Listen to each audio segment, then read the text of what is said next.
Маска таккан учурда эстегенибизде жабык өкүмүнө киреби дейт. Кирет. Масканы эми оз эстейбиз го, сөз жабыш керек.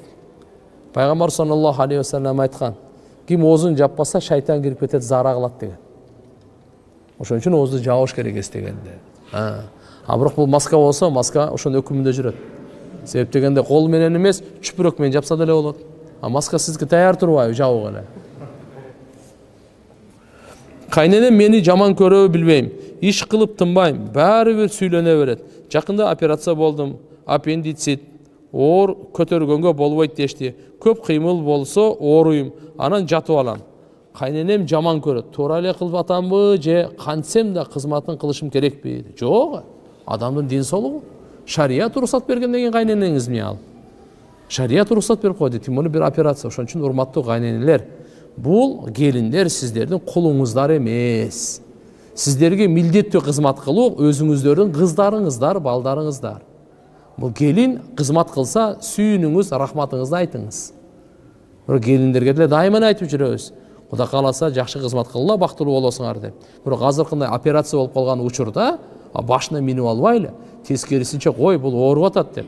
Ошол бул дагы бирөөнүн кызы деп. Туурабы? Ошон үчүн бир жардам берип, жакшынакай алып келиш керек да. Эшек карышкырга карыз дейт. Карышкыр эшекти жесе да тым турат экен. Эмнеге айтып коюңузчу дейт. Тым туран. Ошон үчүн эшек да бул. Башка жаныбарлар качып кетет. Тура берет, ошон үчүн эшек да. Пайгамбар саллаллаху алейхи ва саллям бизгечи пана тилегенди көп учурларда үйрөткөн да. Аузу биллахи минаш шайтанир ражим. Айткан: эшектин айкырганын уксаңар, пана тилегиле, бул шайтанды көргөндө кыйкырат деген да. Ит уулайт го түндөсү.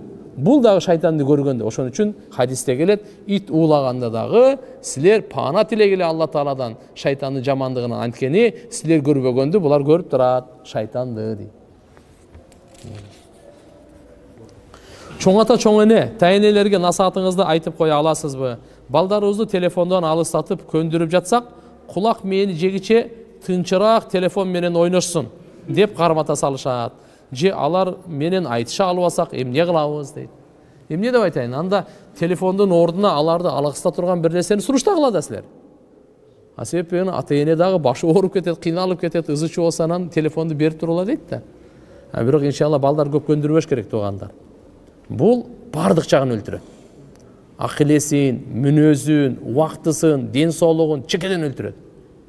Ошон үчүн мейли таптакыр болбой азыр көнүп калып эми ушундай агымга сели болуп кетти. Биз инша карап туруп буга кандайдыр туугандар чараларды бөлүп бересизби же башка немеге алаксытасызбы, кичине азайтканга аракет кылышыбыз керек.